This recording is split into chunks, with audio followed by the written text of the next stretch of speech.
Welcome to the Mindy Jo News Show, where I share news that you can absolutely use. Let's get right to it. Well, now that the smoke is clear, it's time to get back to business. And the Justice League, they have actually walked here to Washington, D.C. to send a message loud and clear to Congress. Enough is enough. Human lives matter. So let's just take a look and see what some of the people think about their walk here to Washington. All right, take a look. My name is Tiffany Brown. I'm from Queens, New York, and I marched from Pennsylvania to D.C. In the pursuit to end police brutality and racial injustice. So my name is Jordan Freundlich. I'm from Boston, Massachusetts, and I marched all the way from New York to D.C. And being here, I can't even explain what it feels like. It's empowering, it's emotional, it's angering. We shouldn't have to do this march. And you know, seeing the families up on the stage of the victims' families is just, it's heartbreaking. Do you want me to go into this, or do you want me to keep going?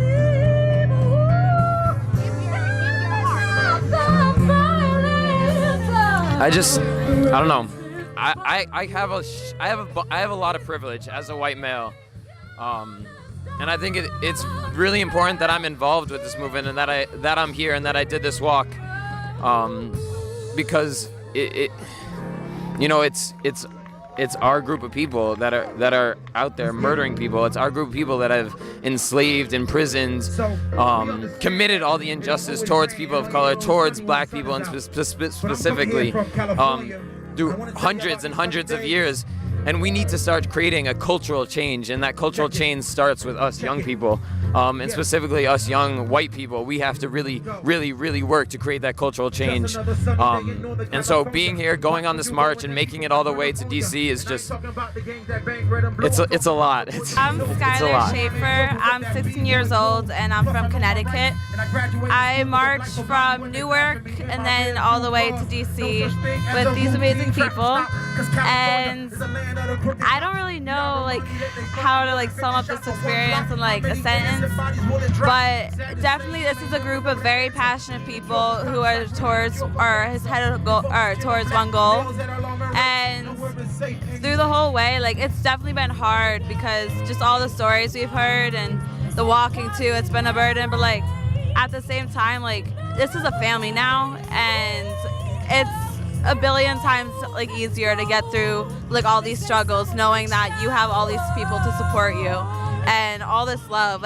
This is the main word throughout this whole movement. Love has been brought up this whole entire time, and I mean, it's true. We've all slept together, ate together in the same building. It's just it's all gonna be just a goal that it's gonna be accomplished, knowing that everyone's really in this together. 15, 16, empty the clip, reload and put it to the back down. 17, 18, 19, fight me when you hit it right that sound. 26, 27, every plan, I'ma put another body under that down. Where the governor here absent, with the prosecutor and the captain. They see the process democratic, but we getting bullets even though we got the balance. Where's Michael, where's Julie? Where's Pac, where's Zeke, where's Tukey? Where's Jay, where's Nas, where's Snoopy? Y'all fuck the police like Boosie. The whole damn system. Please don't be counsel as henchmen. Left Mike in the street 4 hours, definition of a lynching. Cause I ain't gone down here, they gonna tell me I need to mind my business. I'm going there with a bullet in his head. You go to the fans, I'm a goddamn witness. It's war on us, 44's on us, and he's still telling us be peaceful. Every week another black youth murder, and he's still gonna nerve tell us we equal. When we stand up there, put our hands up in the Santa protest, we evil. It's blood in the streets and blood in your hands. This time you answer the people. Don't let them get away with murder. Don't let them get away with murder. Don't let them get away with murder. Don't let them get away with murder. Look, we gon' try in these streets no longer. Living on our knees, we better. Dying on our feet, ready to fight for our life. Let's get the almighty peace. Don't let them get away with murder. That's where we are. That's why we here today. I want everybody to sing it with me. Look. Say, don't let them get away with murder.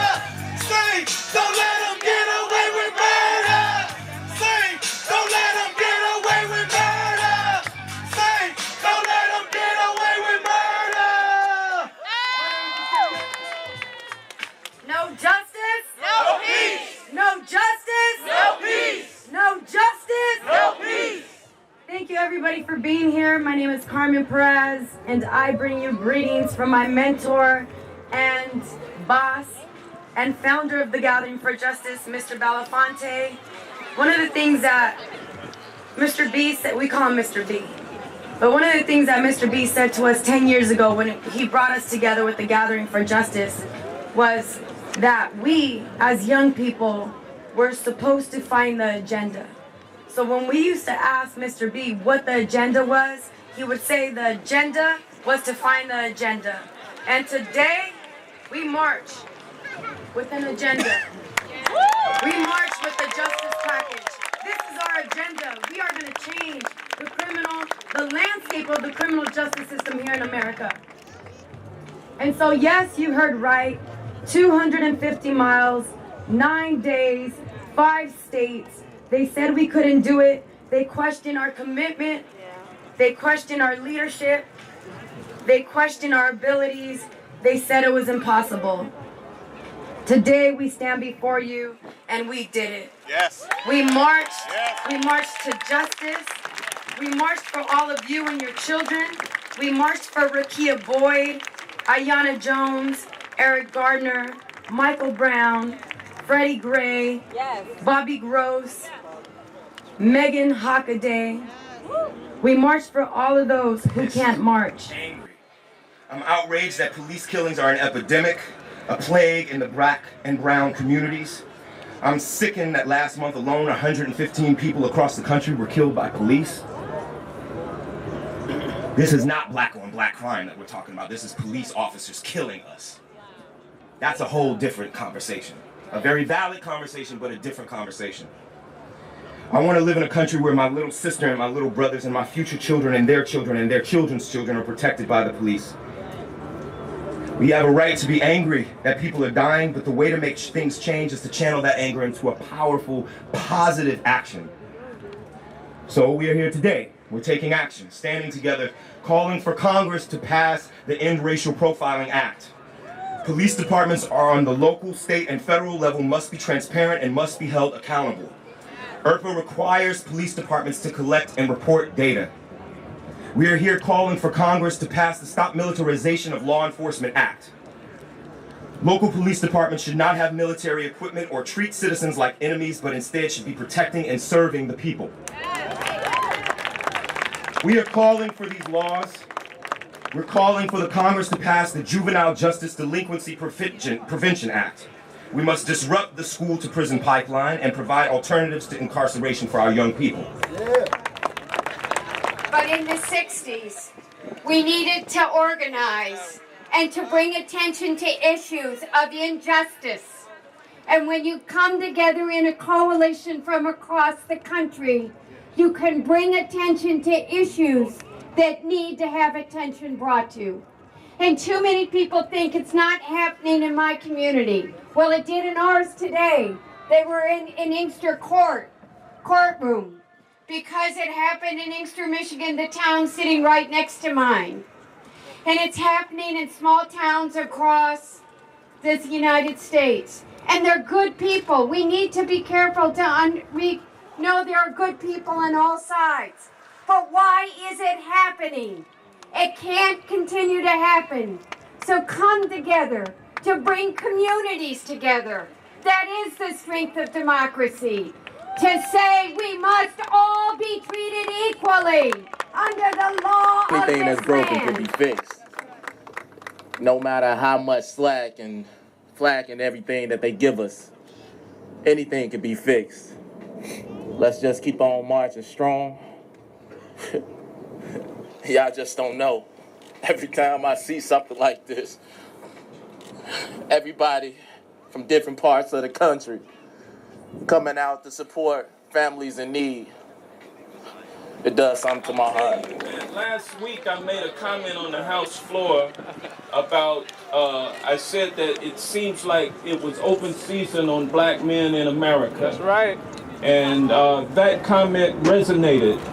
But I'll tell you, I've learned just since that statement on the House floor a week ago yesterday that I should be more sensitive because it's not just the black males, although we're the ones that are taking the brunt of it. That's right. But 20% of the killings in police custody have to do with African American females. That's right. Brandon was pretty much my best friend. I grew up in a house full of boys. I'm also the youngest and the only girl. Brandon was the oldest. I love Brandon with all my heart. I always had this dream to be a doctor, and I used to play surgery on his belly button. He had an Audi. So, yeah, it was pretty cool. He taught me a lot. He taught me how to play cards and what not to do and what to do and how to do it. I'm just really upset on how they just killed my brother like he was just an animal when he was a person. He was somebody's son. This moment right here is a part of the tactic, but is essentially not the entire goal around justice. Let's keep that in mind. This is a tactic. This is a way in which we mobilize our capacity, and in mobilizing our capacity, we move further in the journey toward justice. Understand that very clear. I want to say that I'm excited to be here. The culmination, as I said, of all the various movements, the fact that women are in the forefront of this movement is essential.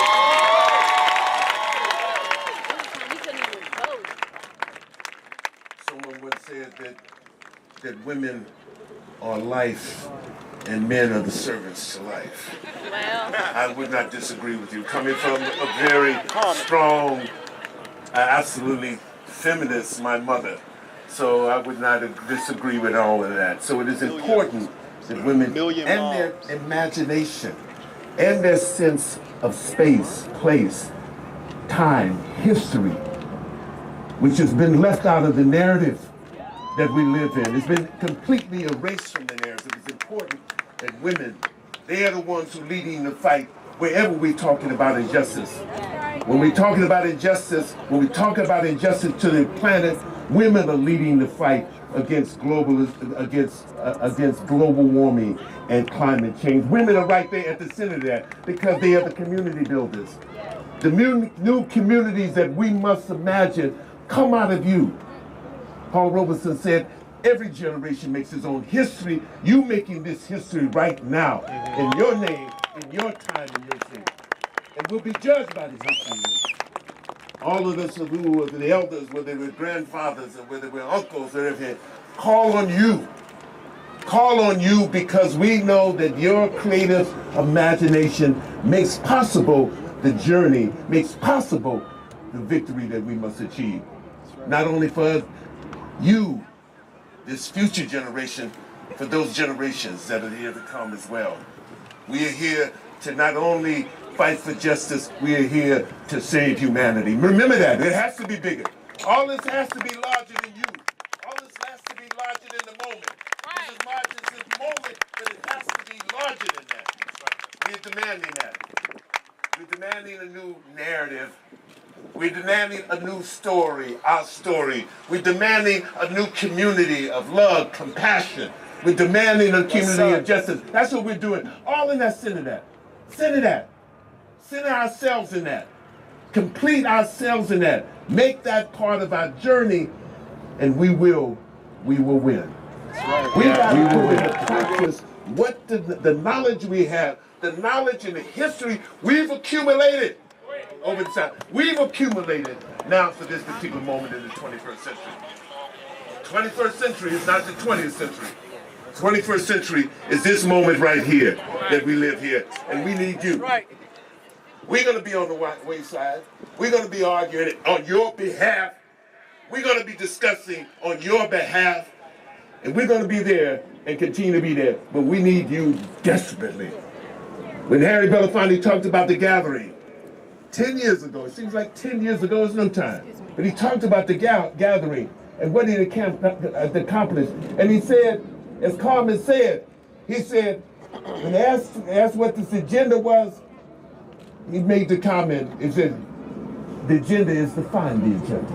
Right. We found the agenda in legislation. We found the agenda. So we're going to challenge this body right now and further on down the line. We're going to challenge them to kind of deal with our narrative, to look at our narrative, to tell the truth about our narrative. Because this is about truth-telling too. This is about truth-telling. Let's tell the truth about what's happening. But we're also talking about 1915 and 1815 and all those moments in between. We talking about, understand that our pain is a historic pain, and we have to deal with that pain. We have to deal with the historic injustice that is happening right here. And you just a link in it. You're all just a link in it. Tell it. Keep it 100. My great-grandmother, my grandfather's mother, was born in 1853. I got a chance to meet her briefly as a 6-month-old, 3-year-old child, and everything else. And then somewhere in her vision, born in 1853, 10 years before the emancipation, freed by the Emancipation Proclamation, somewhere in her vision, she saw this moment with you. She saw this moment with you today. And she knew that if she went further, that you would go further. And that's what we counted in. No peace, no justice. No peace, no And I'm letting justice. you know that we, the hip-hop community, I know I'm just one person, but we are standing in support of you guys, and I hope that we can continue this, just like Mr. Glover said. Our veins run from those veins of 1853 and from 1915, and we bleed the same blood that our fallen soldiers that are bleeding, that are getting shot every day. So just because it's not our mothers, our fathers, our brothers, personally, some of us it is, know that that blood is the same blood that See, there's no just us when it's just us. Scrawled like letters, crucified like the Romaine, but we remain like empty dishes. They dish death sentences. In our lives, period, no question mark. Our lives are marked, scuffed like tennis shoes, but we need new balance. We off balance, balance being slanted, justice systems jaded, been steadily climbing a mountain, still can't say that we made it to the promised land. King said he wanted us hand in hand with our white counterparts. We sat in at lunch counters, attempting to be a part of the in crowd, but our crowds are still divided. See, it's ironic. Hashtag Black Lives Matter was created by 3 black women. But only seems to be used when a black man dies. In today's money market news, here's some news that you can actually use. Who wants to pay more taxes? That's right. Well, be on the lookout for a medical device tax. That's right. That'll be coming soon. Congress is getting ready to have a hearing on that. Well, maybe they will just hear that the people are serious about human lives. Black, white, gay, straight, lesbian, everybody's lives matter. Well, just practice a little LOVE. That's right. It can go a long way. Well, that's all the news I have you can absolutely use for today, Tuesday, April 21st, 2015.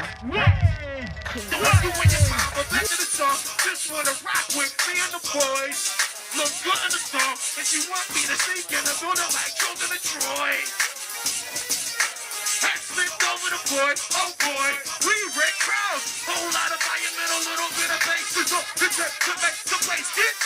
Whole lot of sound with a little bit of catch. To make the shake flip side crack clouds and a little litter. To make the pot get wild turkeys and a little bit of juice. To make police. Yeah.